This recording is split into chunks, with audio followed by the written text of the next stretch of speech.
এক প্রকারের মহিলা হচ্ছে অহংকারী মহিলা।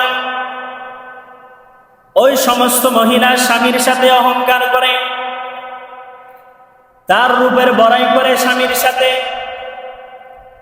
ঘরের মধ্যে সংসারিক জীবনের মধ্যে চলাফেরার জীবনের মধ্যে রূপের বড়াই করে, সৌন্দর্যের বড়াই করে, অহংকার করে।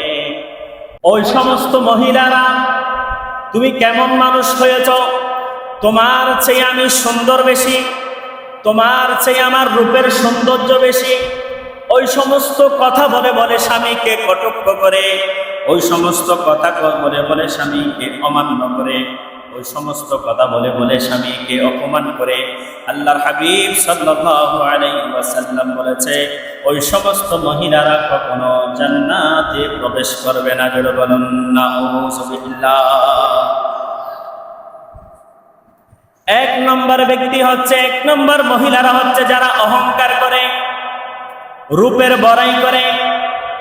দুই নম্বর মহিলা হচ্ছে ওই সমস্ত মহিলারা যারা কথায় কথায় স্বামীকে কোঠা দেয়, স্বামীকে বলে আমার ঘর থেকে খাট দিয়েছি, আমার ঘর থেকে রান্না বান্না করার জন্য যে সমস্ত সামগ্রীর বিষয় প্রয়োজন সেগুলো আমি দিয়েছি। স্বামীকে কথায় কথায় কোঠা দেয়, স্বামীকে কথায় কথায় এমন ভাবে আচরণ করে, বলে যে তোমার বাপের ঘরের মধ্যে কি রয়েছে, আমার বাপের ঘরের মধ্যে এটা রয়েছে, আমার বাপের ঘরের মধ্যে ওটা রয়েছে, অর্থ দ্বারা আমরা সমৃদ্ধ। এইভাবে ওই সমস্ত মহিলারা স্বামীকে কটাক্ষ করে করে কোটা দেয়। আল্লাহর হাবিব বলে, ওই প্রকারের মহিলারা কখনো জান্নাতে প্রবেশ করবে না। জোরে বলুন নাউযুবিল্লাহ। দুই প্রকার গেল, তিন প্রকারের মহিলারা। তিন প্রকারের মহিলারা তারা কখনো জান্নাতে প্রবেশ করবে না, এটা কোরআন এবং হাদিস দ্বারা প্রমাণিত। ওই সমস্ত মহিলারা হান্নানা, স্বামীকে সন্তুষ্ট করতে চায় না, যেটা শরীয়তের ভাষায় যেভাবে বলা হয়েছে সেইভাবে তারা স্বামীকে মানতে চায় না। ওই সমস্ত মহিলারা ঠিকই অবশ্যই স্বামীকে সন্তুষ্ট করতে না চাইলেও অপর পুরুষকে সন্তুষ্ট করে, এমন কিছু সমাজের মধ্যে দেখা যায়। স্বামীর কথা মানতে না চাইলেও পরপুরুষের কথা মানে, এমন কিছু মহিলারা সমাজের মধ্যে দেখা যায়। স্বামীর কমিটমেন্ট মানতে না চাইলে অপরের কথা ঠিকই মানে, এমন কিছু মহিলা সমাজের মধ্যে দেখা যায়, যেগুলোর কারণে সমাজের মধ্যে বিভেদ সৃষ্টি হয়, যেগুলোর কারণে সমাজের মধ্যে প্রসাদ সৃষ্টি হয়, যেগুলোর কারণে সমাজের মধ্যে, ফ্যামিলির মধ্যে বড় ধরনের পাটল সৃষ্টি হয়। ওই সমস্ত মহিলারা যারা স্বামীকে সন্তুষ্ট করতে চায় না, ঠিকই কিন্তু পরপুরুষকে সন্তুষ্ট করে। যারা স্বামীর কথা মানে না, ঠিকই পরপুরুষের কথা মানে। যারা রূপের বড়াই করে, যারা কথায় কথায় স্বামীকে কোঠা দেয়, তোমার বাপ থেকে কি ছিল, আমার বাপ থেকে এটা ছিল, তোমার বাবা কি করে, আমার বাবা গভর্নমেন্ট জব করে, তোমার বাবা কি করে, আমার বাবার ব্যাংক ব্যালেন্স, গাড়ি, অর্থ সম্পদ সমস্ত কিছু রয়েছে।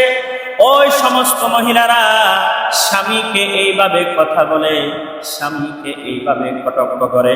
আল্লাহর হাবিব সাল্লাল্লাহু আলাইহি ওয়াসাল্লাম বলে, ওই প্রকারের মহিলা, যে প্রকারের মহিলা যারা স্বামীকে সন্তুষ্ট করতে চায় না, ঠিকই পরপুরুষকে সন্তুষ্ট করে, ওই সমস্ত মহিলা কখনো জান্নাতে যাবে না। জোরে বলুন নাউযুবিল্লাহ। তাহলে এক প্রকারের মহিলা হচ্ছে যারা রূপের বড়াই করে, স্বামীকে কথাই কথাই বলে আমি এটার সৌন্দর্যর অধিকারী, ওইটার সৌন্দর্যর অধিকারী। যারা কথায় কথায় বলে আমার বাবা থেকে এটা আছে, আমার বাবা থেকে ওঠা আছে, কথায় কথায় বলে স্বামীকে খোটা দেয়। তিন প্রকারের ব্যক্তি যারা স্বামীকে বলে, স্বামীকে সন্তুষ্ট করতে চায় না, ঠিকই সেই মহিলা দ্বারা প্রমাণিত পর পুরুষকে সন্তুষ্ট করে। ওই প্রকারের মহিলা, ওই সমস্ত মহিলা আল্লাহর হাবিব বলেছে তারা কখনো জান্নাতে প্রবেশ করবে না। এগুলো আমাদের জানতে হবে, এগুলো আমাদের বুঝতে হবে, আমাদের মহিলাদের, মা বোনদের এগুলা জানতে হবে।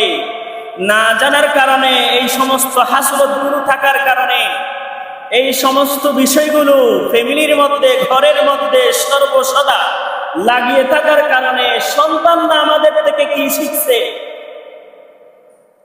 আমি মা নামাজি নই, আমি বাবা নামাজি নই, আমার সন্তানকে আমি কিভাবে নামাজ পড়ার জন্য বলবো?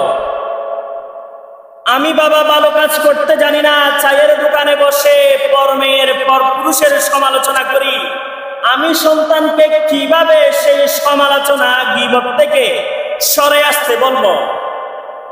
সেই গুনার মধ্যে, সেই পাপাচারের মধ্যে আমি লিপ্ত রয়েছি, আমি সর্বসদা লিপ্ত আছি, আমার সন্তানকে আমি কিভাবে বাধা দিব?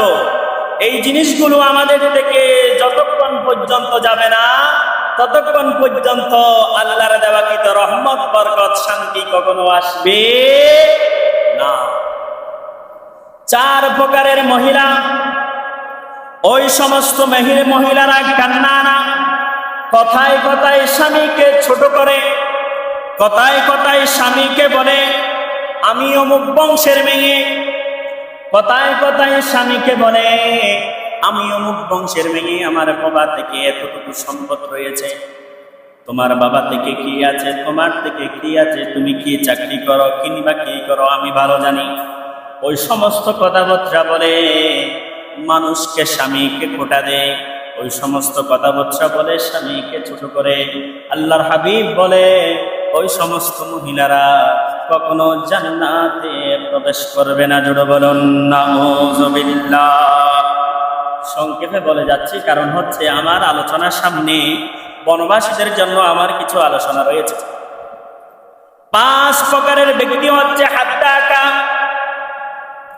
কিছু কিছু স্বামী, এমন কিছু স্বামী বাজার থেকে এটা কিনে এনেছে, ওই জিনিসটা কিনে এনেছে, কিন্তু স্ত্রীর পছন্দ হয় নাই, পছন্দ না হওয়াতে আরো কটাক্ষ করেছে, পছন্দ না হওয়াতে আরো বিভিন্ন রকমের কটাক্ষ করে কথা বলেছে, ছোট করেছে, স্বামীকে কাটো করেছে, বলেছে আমার এই জিনিসটি লাগবে না, আমি এই জিনিসটার কারণে আমি অপমানিত হয়েছি। ওই সমস্ত কথা বলে বলে স্বামীকে ছোট করে, স্বামীর উপর আঘাত করে, স্বামীর উপর রাগান্বিত হয়ে যায়। ওই সমস্ত মহিলারাও আল্লাহর হাবিব বলে জান্নাতে প্রবেশ করবে না। জোরে বলুন নাউযুবিল্লাহ। 6 প্রকারের মহিলারা, ওই সমস্ত মহিলারা যারা স্বামীর কাছে কথায় কথায় রাগ করে, স্বামীর কথা শুনলেও কথায় কথায় রাগ করে, স্বামীর কথা শুনলেও কথায় কথায় মিথ্যার আশ্রয় নেয়, স্বামীর কথা শুনলে কথায় কথায় এমন ভাব নিয়ে কথা বলে, যেই ভাব নিয়ে কথা বলাটা স্বামীর অসন্তুষ্ট চলে আসে, স্বামীর মনের মধ্যে কষ্ট চলে আসে। ওই সমস্ত স্ত্রীরা, আল্লাহর হাবিব বলে ওই সমস্ত স্ত্রীরা, ওই সমস্ত মহিলারা, ওই প্রকারের মহিলারা কখনো জান্নাতে যাবে না। জোরে বলুন নাউযুবিল্লাহ। আল্লাহ পাক সুবহানাহু ওয়া তাআলা তাদেরকে বলে, বান্দা, আবদি, ও আমার বান্দা, ওয়ামা কুনতু মান হানিয়া, তুমি এমন পর্যায়ের প্রাণী ছিলে, এমন পর্যায়ের নিকৃষ্ট ব্যক্তি ছিলে, ফামান জাআলাকা দামা, আজ তোমার এত ভাব চলে এসেছে, আমি তোমাকে রূহ দিয়েছি, আমি তোমাকে সৃষ্টি করেছি, আমি তোমাকে বড় বানিয়েছি। আল্লাহ পাক সুবহানাহু ওয়া তাআলা বলে ওয়ামান জাআলাকা মুদান, তাকে আমি রক্ত দিয়ে রক্ত গড়া মানুষ করেছি। ওয়ামান জাআলাকা ইদামা, তাকে আমি কান দিয়ে মানুষের কথা শোনার মতো উপযুক্ত মানুষ বানিয়েছি। আল্লাহ পাক সুবহানাহু ওয়া তাআলা তাকে আরো বলে ওয়ামান কাসা আলাইহি লাহমা, তাকে এমন ভাবে, এমন সৌন্দর্যের অধিকারী আমি বানিয়েছি, তার ভিতরে আমি রক্ত দিয়েছি, সে সুখে দেখার জন্য আমি চোখ দিয়েছি, কানে শোনার জন্য আমি কান দিয়েছি, 2 হাতে কাজ করার জন্য আমি হাত দিয়েছি, 2 পা আমি তাকে দিয়েছি, শরীর এমন সৌন্দর্যভাবে আমি তাকে বানিয়েছি, শরীরটা এমন রূপে, এমন সৌন্দর্যের অধিকারী আমি তাকে করিয়েছি। তোমার এত অহংকার কিসের? তোমার এত বড়াই কিসের? তোমার এত রাগ কিসের? তোমার এত কথায় কথায় কোটা দেওয়া কিসের? আল্লাহ পাক সুবহানাহু ওয়া তাআলা ওই সমস্ত ব্যক্তিদেরকে আরো বলে, ও আমার বান্দা আবেদি, ওমা কুনতু সগীরান, তুই ছিলি ছোট একটা ছিলে, তুই ছিলি ছোট একটা মানুষ। তুমি কি ছোট ছিল না? তুমি কি ছোট বর্ণের মানুষ ছিল না? তোমাকে আমি দাফে দাফে বড় করেছি, তোমাকে আমি বিভিন্ন নিয়ামত দ্বারা তোমাকে আমি বড় করেছি। আল্লাহ পাক সুবহানাহু ওয়া তাআলা তাকে আরো বলে, ওয়া কুনতা দাঈফা, তুই কি দাঈফান, দুর্বল ছিলি না? তুই কি দুর্বল অধিকারীর মানুষ ছিলি না? হেঁটে দোকানে যেতে পারতি না, ঘরের মধ্যে কথা বলার মতো তোমার তেমন একটা কান ছিল না, তোমাকে আমি কান দিয়ে কান উপযুক্ত ব্যক্তির অধিকারী বানিয়েছি। আল্লাহ পাক সুবহানাহু ওয়া তাআলা আরো বলে, ওমা কুনতু জাহিলা, তুই কি অজ্ঞ ছিলি না? তোমাকে আমি মাথার মধ্যে এমন কিছু ব্রেন দিয়েছি, তোমাকে আমি এমন মগজযুক্ত মানুষ বানিয়েছি, কোনো কিছু দেখলে তুমি সেটা কিয়াস করতে পারো, তুমি কোনো কিছু দেখলে সেটা পড়তে পারো, কোনো কিছু জানার ইচ্ছা পোষণ করতে পারো, সেটাও আমি রব্বুল আলামিন দিয়েছি। তোমার এত অহংকার কিসের? তোমার এত রিয়া কিসের? তোমার এত বড়াই কিসের? তোমার এত পাপ কিসের? তোমার এত কথায় কথায় কোটা দেওয়ার কিসের? ওয়ামা কুনতু মিসকিনা, তুমি কি মিসকিন ছিলে না? তুমি কি অসহায় ছিল না? সেই অসহায় থেকে আমি তোমাকে সবল বানিয়েছি। তোমার কেন এত অহংকার? তোমার কেন এত খোটা?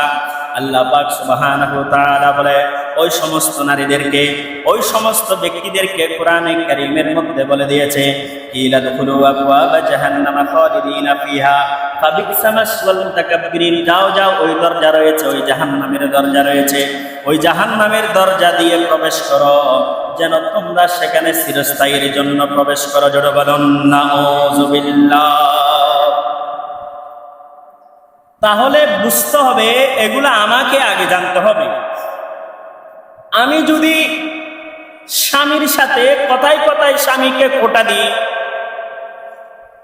স্ত্রী যদি স্বামীকে কথায় কথায় খোঁটা দেয়, কথায় কথায় আঘাত করে, কথায় কথায় রূপের বড়াই করে, কথায় কথায় সৌন্দর্যের বড়াই করে, স্ত্রী যদি কথায় কথায় বাবার থেকে কি রয়েছে, বাবার থেকে কি সম্পদ রয়েছে, কি টাকা রয়েছে, কি অর্থ রয়েছে, সেটা যদি কথায় কথায় স্বামীকে যদি কোটা দে, আল্লাহ বলে তোমাদের জন্য ওই দরজাটা আমি অবধারিত করেছি, যেই দরজাটির নাম হচ্ছে জাহান্নামের দরজা। ফাবিসা মাসওয়াল মুতাকাব্বিরিন, সেখানে তোমরা চিরস্থায়ীর জন্য প্রবেশ করবে। জোরে বলুন নাউযুবিল্লাহ। তো এই জিনিসগুলো যদি করে, আমি যদি বড় পর্দাশীল হই, হ্যাঁ, সেটার জন্য তোমার অবশ্যই জটা রয়েছে, পুরস্কার রয়েছে। আমার স্বামীকে যদি আমি যথাযথ করতে না পারি, আমার স্বামীর সাথে যদি আমি যথাযথ সুসম্পর্ক রাখতে না জানি, তুমি আর ইবাদতি হয়ে কি দরকার, রাবিয়া বসুরে হয়ে কি দরকার? আল্লাহ বলে, পৃথিবীর মধ্যে কোনো দ্বিতীয় কোনো ব্যক্তিকে যদি সিজদা করার জন্য আমি যদি জায়েজ করে দিতাম, অনুমতি দিতাম, সমগ্র মহিলাদেরকে আমি বলতাম, সমগ্র মহিলাদেরকে আমি বলতাম, তোমার আপন ঘরের মধ্যে তোমার স্বামী রয়েছে, তোমার স্বামীকে তুমি সিজদা করো। জোরে বলুন সুবহানাল্লাহ। স্বামী এত বড় নিয়ামত স্ত্রীর জন্য, আর সেই স্ত্রী যদি স্বামীকে কথায় কথায় যদি কটাক্ষ করে, কথায় কথায় যদি বড়াই করে, রূপের বড়াই, অহংকার করে, ওই সমস্ত স্ত্রীরা, তাদের জন্য কখনো জান্নাত নাই, বরং তাদের জন্য জাহান্নাম অবধারিত। এই জন্য আমার মেয়েকের আওয়াজ যতটুকু যাচ্ছে, আমার পর্দাশীল মা বোনরা, আমি জানি তারা অত্যন্ত ইবাদত বন্দগি করে, নফল ইবাদত বন্দগি করে, অনেক সময় মাসের পর মাস তারা রোজা রাখে, কিন্তু কিছু জিনিস, ছোটখাটো জিনিস, এই জিনিসগুলো না জানার কারণে তাদের ইবাদত বন্দগি নষ্ট হয়ে যায়। স্বামীকে স্বামীর মতো করে গ্রহণ করে না নেওয়ার কারণে, স্বামী যেইভাবে চায়, তারা যেইভাবে স্বামীকে আপন করতে না নেওয়ার কারণে তাদের ইবাদত থেকে শুরু করে অনেক কিছু মহিলারা বঞ্চিত হয়ে